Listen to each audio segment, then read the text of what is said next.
Bonjour, c'est Ursule encore. On est le 26 mars 2023.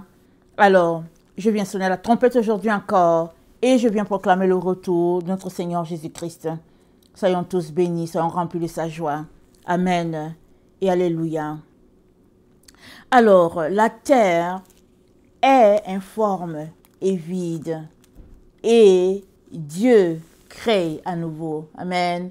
On est vraiment dans ce temps-là où c'est upside down. Tout est mélangé. Confusion totale. Et on ne sait pas où se tourner. Et on est aussi dans le temps où Dieu est en train d'observer pour voir qui est en train de marcher sur la voie de la droiture afin de mettre de côté ceux-là qui sont à sa ressemblance. Amen. Alors ça, c'est un message que le Seigneur m'a donné le 16 mars. Et ce n'est qu'aujourd'hui que je peux l'apporter. Il me l'a donné le 16 mars. Amen. Alors, dans la nuit du 16 au 17. Ok. Donc, dans Genèse 1, il est dit, au commencement, Dieu créa les cieux et la terre. Au commencement. Nous sommes au commencement. Amen.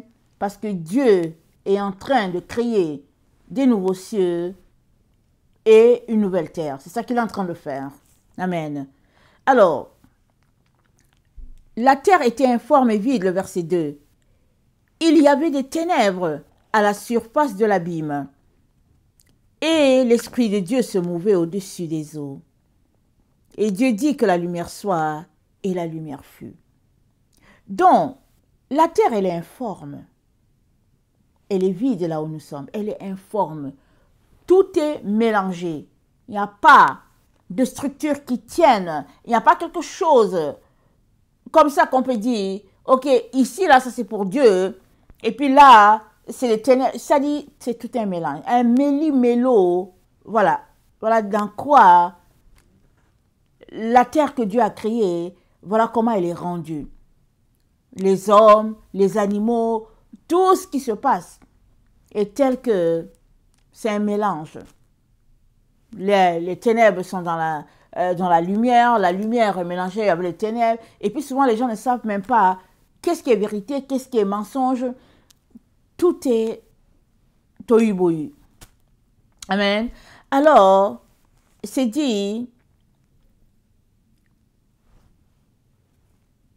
l'Esprit de Dieu se mouvait au-dessus des eaux. Amen. L'Esprit de Dieu est là. L'Esprit de Dieu n'a pas été retiré. L'Esprit de Dieu est là. Et là où l'Esprit de Dieu est, amen, il y a création, il y a créativité, il y a que Dieu est aussi là. Amen. Quand l'Esprit de Dieu est là, on peut célébrer, on peut louer Dieu parce qu'il y a de l'espoir. Amen. Il y a de l'espoir.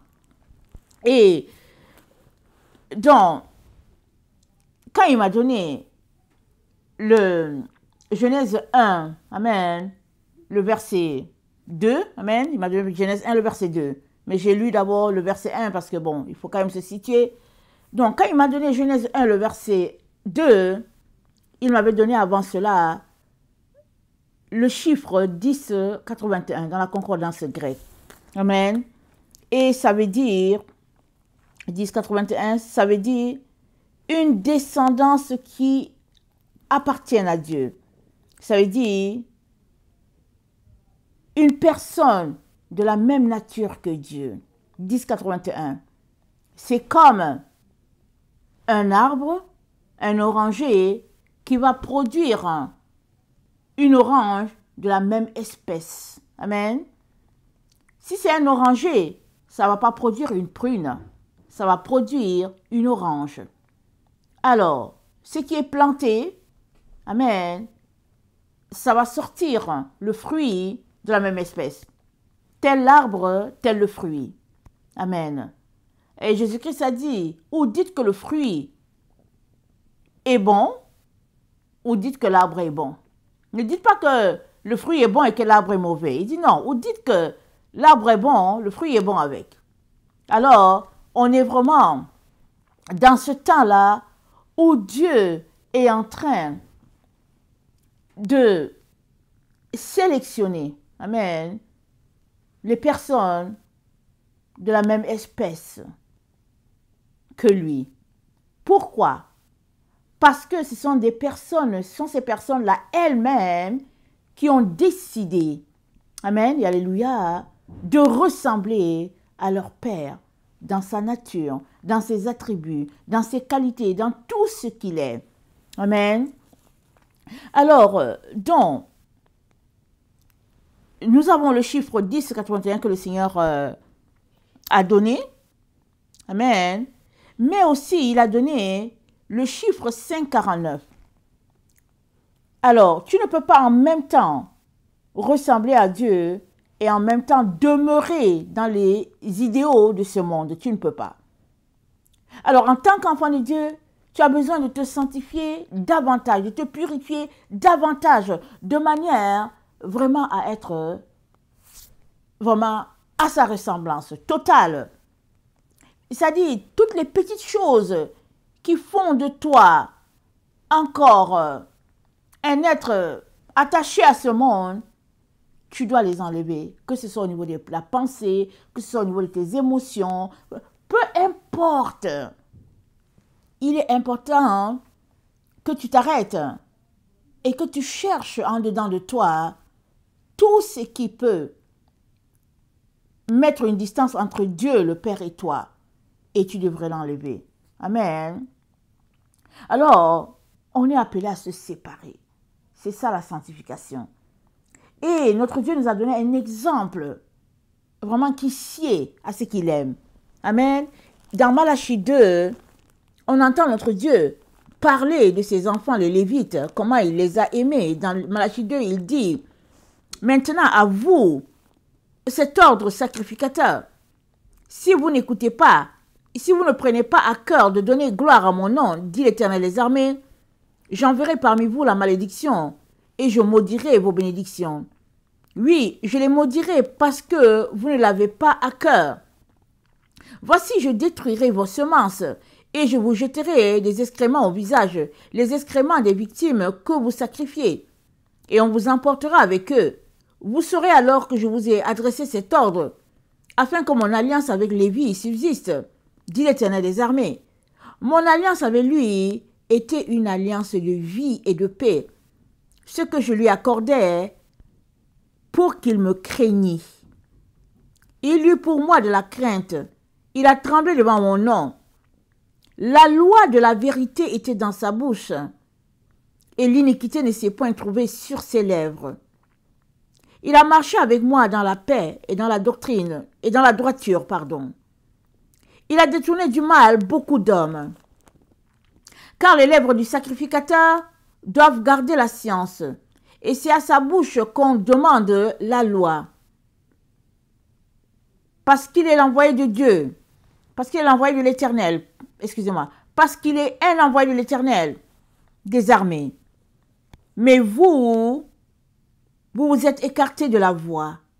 Vous avez fait de la loi une occasion de chute pour plusieurs. Vous avez violé l'alliance de Lévi, dit l'Éternel des armées. Alors, on a l'impression que ce texte n'est pas pour nous. Amen. On a l'impression que ce n'est pas pour nous. On a l'impression que ça se rattache à l'Ancien Testament et que ça ne nous concerne pas. Et pourtant, ça nous concerne très bien. Amen. Parce que on ne peut pas commencer à lire la Bible au milieu pour la comprendre. Si tu veux saisir le message de Dieu, tu as besoin d'aller au début. Et le début, c'est la Genèse. Et une fois que tu lis au début, tu pourras saisir tout le message de Dieu parce que tout se rattache en un seul morceau. Amen. Alors, Dieu nous parle des Lévites, de comment ils se sont comportés. Et il dit, mon alliance avec Lévi était une alliance de vie et de paix. Lévi vivait dans la paix. il avait cette vie-là de Dieu en lui. Et il communiquait la vie aux autres. Et Dieu parle de sa peine de voir ce qui se passe maintenant sur la terre. Comment les enfants de Dieu ne sont plus capables de communiquer la vérité, la vie de Dieu qui coule en eux. Parce qu'eux-mêmes ont une bouche portée vers les choses qui ne glorifient pas Dieu. Et Dieu nous dit que la loi de la vérité était dans la bouche de Lévi. La loi de la vérité. Et si nous nous rappelons le texte que nous avons vu hier dans le psaume 119, le roi David, parlant de vérité, il a dit, excusez-moi, au verset 142, il dit, ta justice est une justice éternelle et ta loi est la vérité. C'est ça qu'il a dit. Et, excusez-moi, au verset 30, toujours le psaume 119, il dit, je choisis la voie de la vérité. Je place tes lois sous mes yeux. Donc, la loi de la vérité est divine. Elle vient du Père lui-même. Alors, si on choisit de marcher avec lui sur notre bouche, c'est la loi de la vérité qui doit sortir. Amen. Et nos choix doivent être étroitement liés à la vérité, pas au mensonge, pas à tout ce qui se passe sur cette terre. C'est un choix, c'est une décision, c'est une façon de faire. Amen. Et une fois qu'on choisit la façon de faire de Dieu, on tourne le dos à l'autre façon de faire, qui est celle du monde.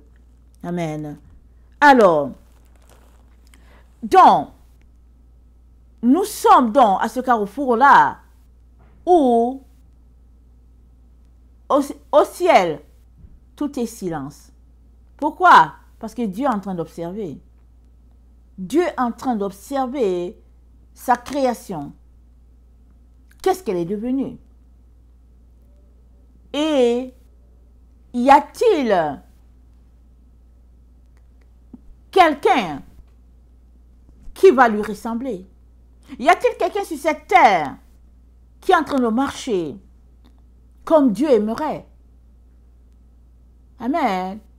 Et Dieu va le prendre, va le mettre de son côté pour dire, voilà mon fils, voilà ma fille, voilà quelqu'un sur qui je peux compter pour pouvoir orienter ses frères et sœurs sur le chemin de la vérité. Alors, dans Genèse 1, le verset 26, amen, parce que ce jour-là, le Seigneur m'a donné Genèse 1, le verset 2, Genèse 1, le verset 26, mais avant cela, il m'avait donné le chiffre 1081 dans la concordance grecque et puis le chiffre 549 dans la concordance grecque. Amen. On vient de parler du chiffre 549 qui est de se séparer de tout ce qu'il y a sur cette terre si on veut être à la ressemblance de Dieu. Alléluia.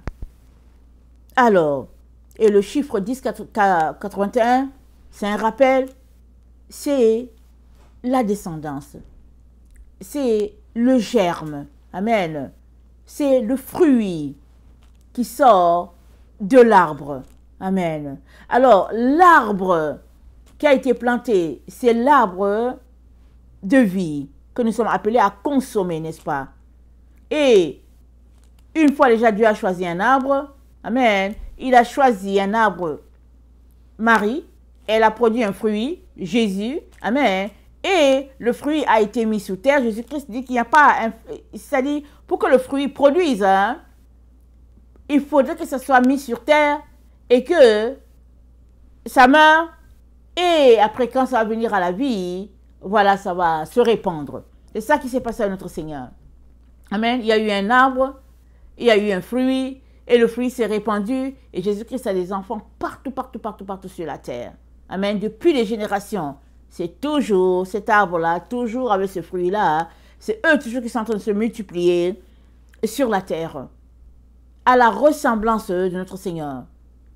Mais nous sommes une génération, amen, qui nous sommes élevés, et on dit qu'on appartient à Jésus, mais sommes-nous à la ressemblance de Jésus? Parce que si nous disons appartenir à Jésus, et que notre ressemblance est autre, alors ça veut dire que nous n'appartenons pas à Jésus. Nous appartenons au serpent. Nous appartenons au dragon. Et il est donc important qu'on puisse se séparer des valeurs de ce monde, des valeurs introduites dans la doctrine de Christ pour nous perdre, pour nous concentrer uniquement sur la vérité, sur la lumière. Amen. Alors, dans Genèse 1, le verset 26, voilà ce que Dieu le Père dit. Il dit, puis Dieu dit, faisons l'homme à notre image, selon notre ressemblance, et qu'il domine sur les poissons de la mer, sur les oiseaux du ciel, sur le bétail, sur toute la terre, et sur tous les reptiles qui rampent sur la terre. Faisons l'homme à notre ressemblance. C'est-à-dire à la ressemblance de Dieu. Amen. Et tous ceux-là qui sont avec lui. Amen. Vous savez que quand on lit la Bible nous présente 4 êtres autour du trône. 4. On lit Ézéchiel 1, Ézéchiel 10, Apocalypse, je pense 4, 5. 4 êtres. Alors, dans notre monde, les gens parlent de Trinité, ils parlent de 3, mais Dieu présente 4. Il suffit de lire la Bible, vous allez voir qu'il y a 4. Ézéchiel aussi en parle, c'est 4. Et c'est 4. Alors, Dieu dit, faisons l'homme à notre ressemblance. Amen. Donc, l'homme, l'être humain, a été fait à la ressemblance de Dieu. C'est-à-dire, Dieu lui a donné ses attributs, il lui a donné son souffle, il lui a donné sa lumière. Et nous connaissons l'histoire, comment la terre a été corrompue par les anges déchus qui sont venus. Amen. Ils ont épousé les filles et ils ont corrompu la race humaine. Et Dieu était très fâché. Il était déçu.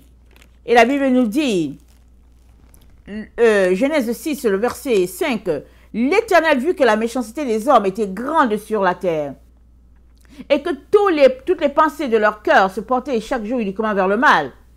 L'Éternel se repentit d'avoir fait l'homme sur la terre.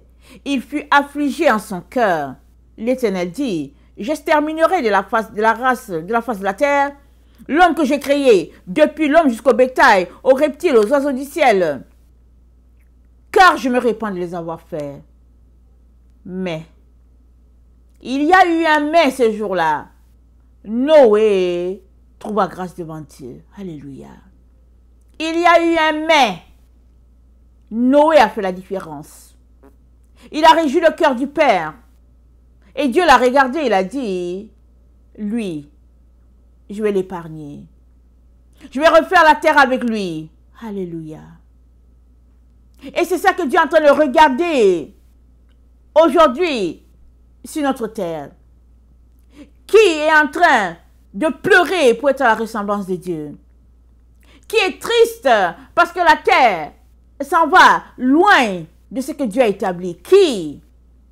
Cette personne-là, Dieu va la prendre, il va juste la mettre de côté, il va la protéger de sa main, afin que quand la destruction passera, rien n'arrive à cette personne-là. Parce qu'elle est à la ressemblance de Dieu, remplie de lumière, remplie de créativité, comme son Père.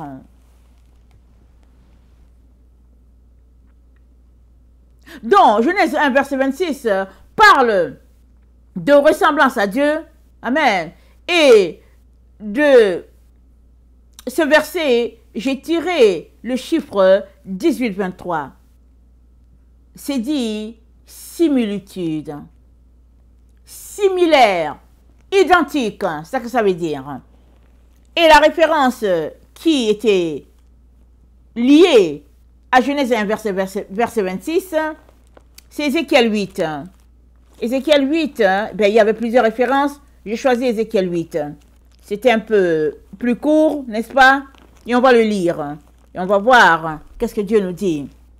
Alors, Ézéchiel 8. La 6e année, le 5e jour du 6e mois, comme j'étais assis dans ma maison et que les anciens de Juda étaient assis devant moi, la main du Seigneur, de l'Éternel tomba sur moi. Je regardais et voici, c'était une figure ayant l'aspect d'un homme, depuis les reins en bas.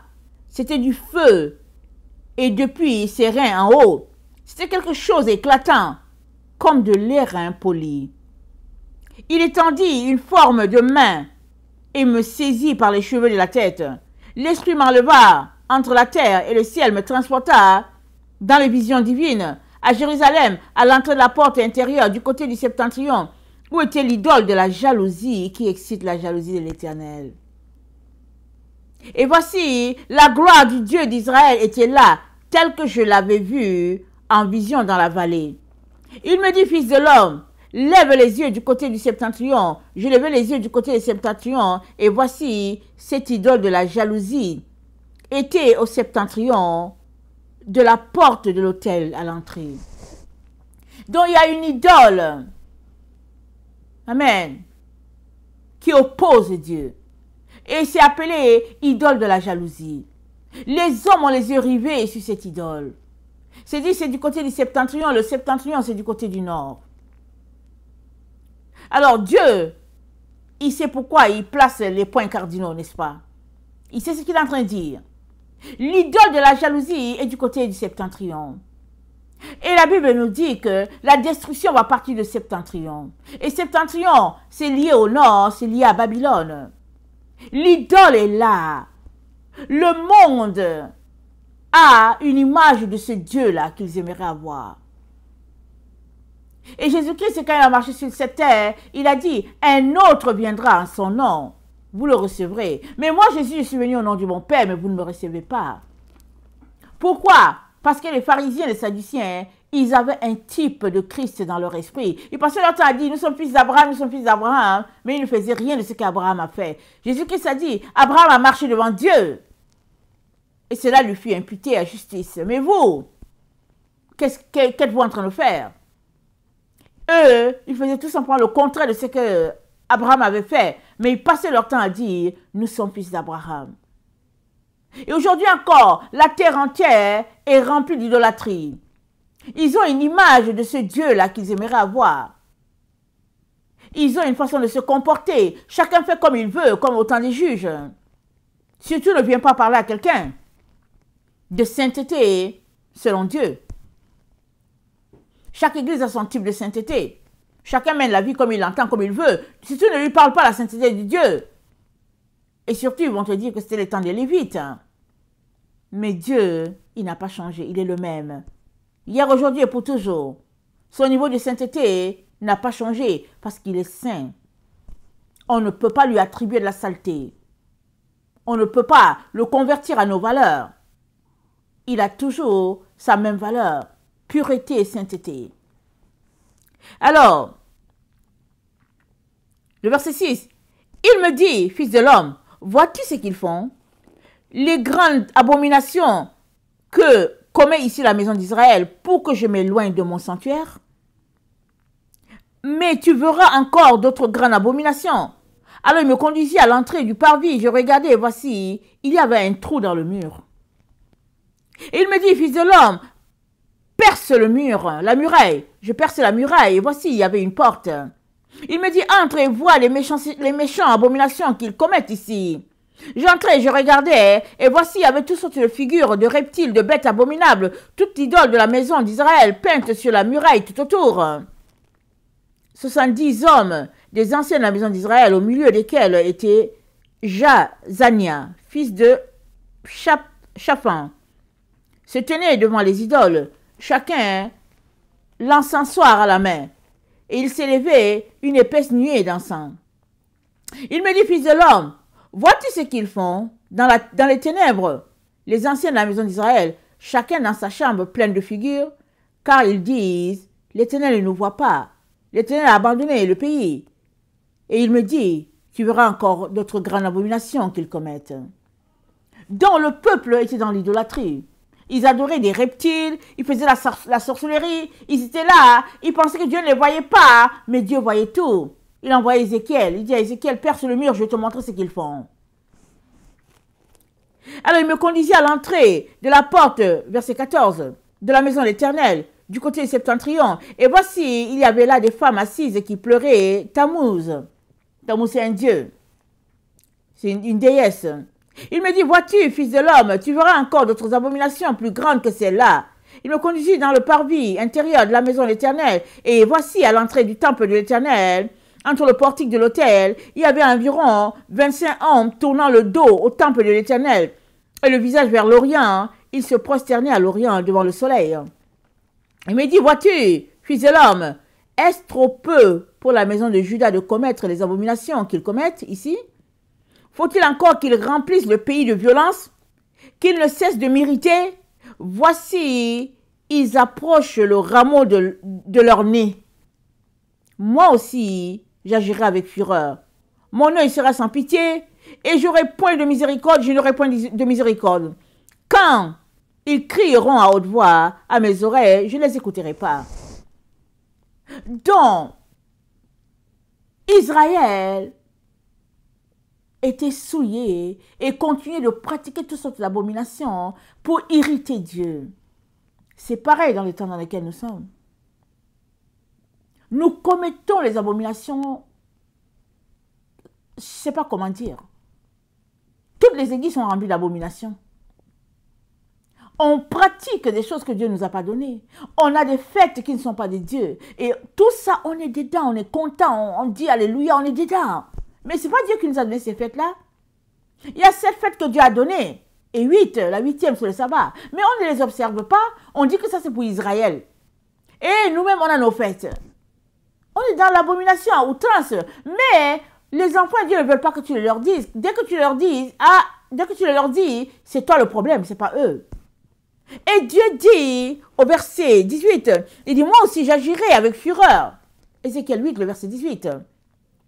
Mon œil sera sans pitié et je n'ai point de miséricorde. Quand ils crieront à haute voix à mes oreilles, je ne les écouterai pas.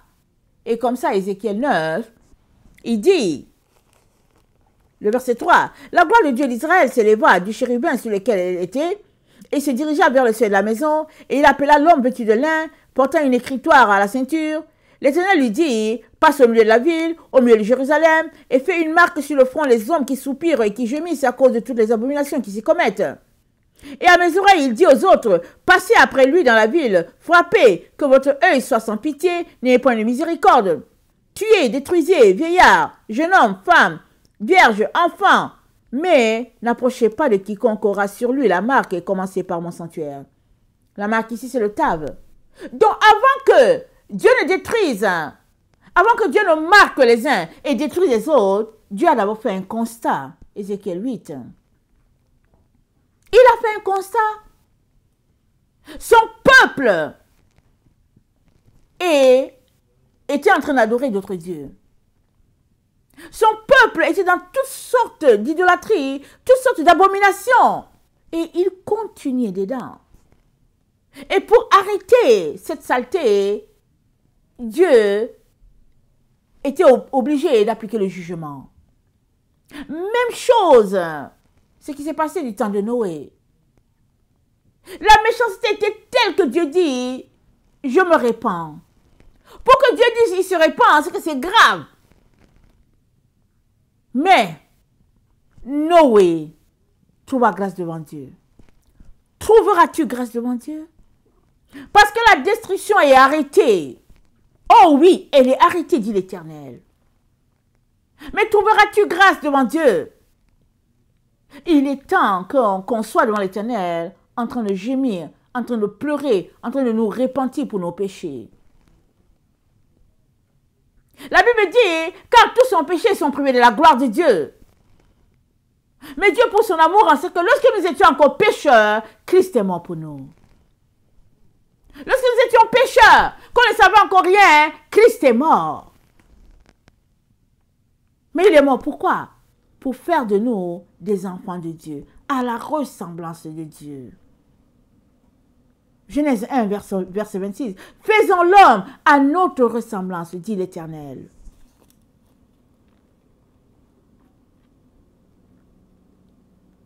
Nous sommes dans le temps où tous ceux-là qui appartiennent au Seigneur sont en train de travailler pour lui ressembler. 5, 4, 9, concordance grecque. On vient de voir ça. Ils sont en train de se séparer. Ils sont en train de se mettre loin, de s'en aller loin, loin, loin de tout ce qui est souillure, hein, afin de ressembler à Dieu.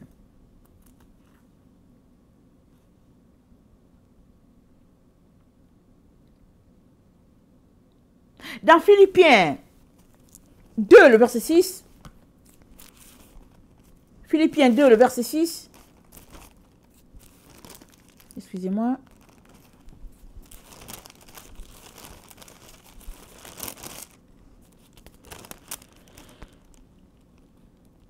je vais commencer à 5. Ayant en vous les sentiments qui étaient en Jésus-Christ, lequel existant en forme d'homme n'a point regardé comme une proie à l'arracher d'être égal à Dieu, avec Dieu.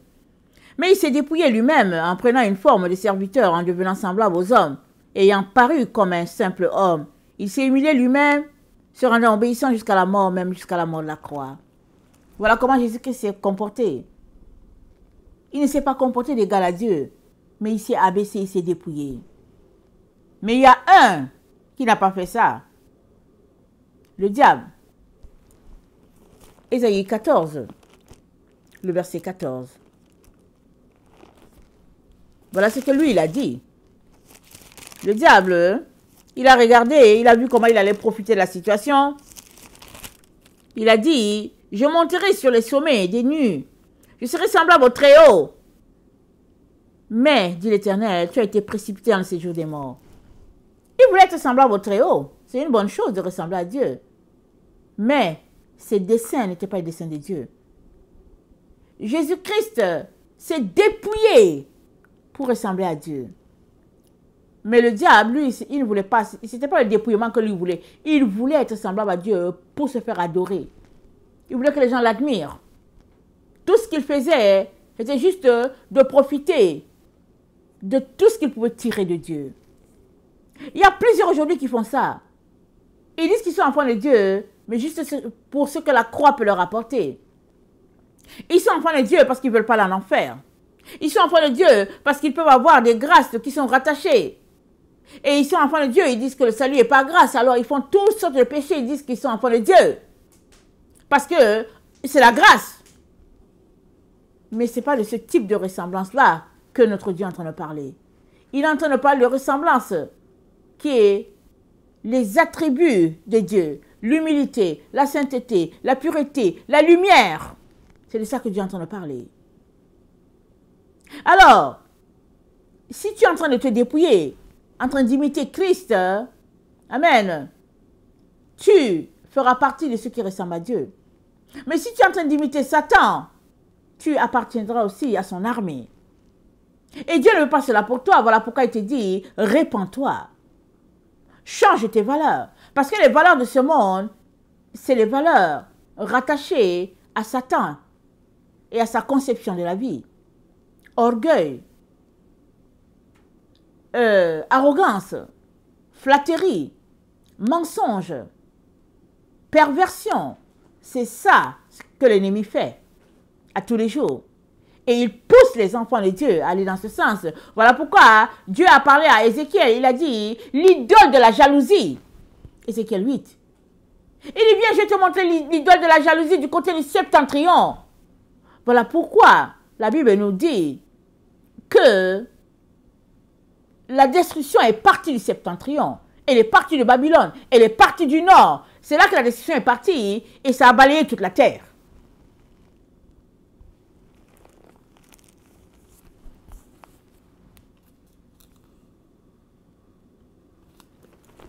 Dans Hébreux 1, nous sommes informés du comportement de notre Seigneur Jésus-Christ. Et je vais terminer avec ça. Hébreux 1.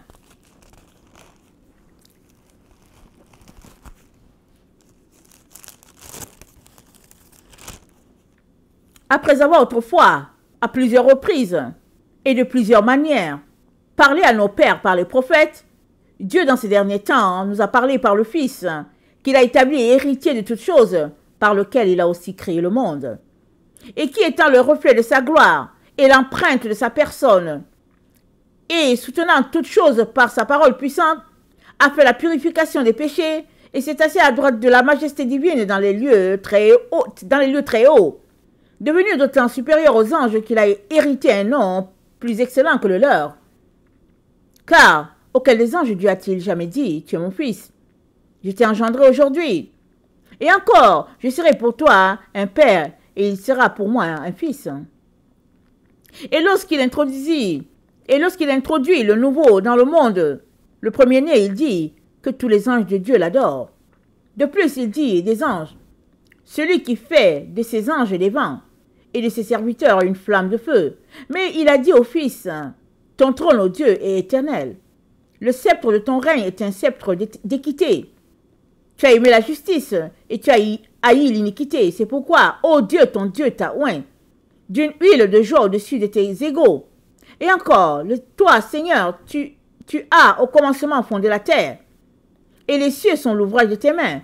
Ils périront, mais tu subsistes. Ils vieilliront tous comme un vêtement. Tu les rouleras comme un manteau et ils seront changés. Mais toi, tu restes le même, et tes années ne finiront point. Et auquel des anges a-t-il jamais dit, assieds-toi à ma droite, jusqu'à ce que je fasse de tes ennemis ton marchepied? Ne sont-ils pas tous des esprits au service de Dieu, envoyés pour exercer un ministère en faveur de ceux qui doivent hériter du salut? C'est pourquoi nous devons d'autant plus nous attacher aux choses que nous avons entendues, de peur que nous ne soyons emportés par elles. Car si la parole annoncée par les anges a eu son effet, et si toute transgression et toute désobéissance a reçu une juste rétribution, comment échapperions-nous en négligeant un si grand salut, qui, annoncé d'abord par le Seigneur, nous a été confirmé par ceux qui l'ont entendu? Dieu, appuyant leur témoignage par des signes, des prodiges et divers miracles, et par les dons du Saint-Esprit distribués selon sa volonté. Amen. Alors, Christ a hérité un nom au-dessus de tout nom, parce qu'il a aimé la justice, il a haï l'iniquité, et en retour, Dieu l'a oint d'une huile de joie au-dessus de ses égaux. Hébreux 1, le verset 9. Nous sommes appelés à suivre les traces de notre Seigneur. Amen. Si nous voulons aussi bénéficier de ce repos-là. Amen. Nous sommes appelés. Nous sommes dans des temps très difficiles, des temps où la terre est informe, tout est vide. Amen. Tout est confusion, tout est ténèbres, mélange total. Mais Dieu crée. Il crée à sa ressemblance. Et si tu te sépares de tout ce qu'il y a sur cette terre pour épouser ses valeurs, amen, tu finiras, amen, dans l'enceinte du Père. Tu goûteras au repos éternel. Parce que quand Israël est parti d'Égypte, plusieurs sont sortis, mais un bon nombre n'a pas goûté le repos du Père. Parce qu'ils se sont souillés. Ils n'ont pas obéi totalement. Ils ont été coupés. Et nous sommes dans ce temps-là où, amen, Dieu nous encourage tous à renoncer aux œuvres de la chair et à épouser les valeurs de notre Dieu. Jésus-Christ est passé par là. Paul est passé par là. Les apôtres sont passés par là. Et ils ont été triomphants. Et Jésus-Christ nous dit dans Apocalypse 2, il dit au vainqueur. C'est au vainqueur qu'il donnera quelque chose. Ce n'est pas à tout le monde, c'est au vainqueur. Alors, dans Apocalypse 2, le verset 7, je vais juste lire cette partie. Il dit que celui qui a des oreilles entende ce que l'Esprit dit aux églises. À celui qui vaincra, je donnerai à manger de l'arbre de vie qui est dans le paradis. Au vainqueur, c'est le vainqueur qui a quelque chose en retour. Alors, armons-nous de la pensée d'être vainqueur, n'est-ce pas?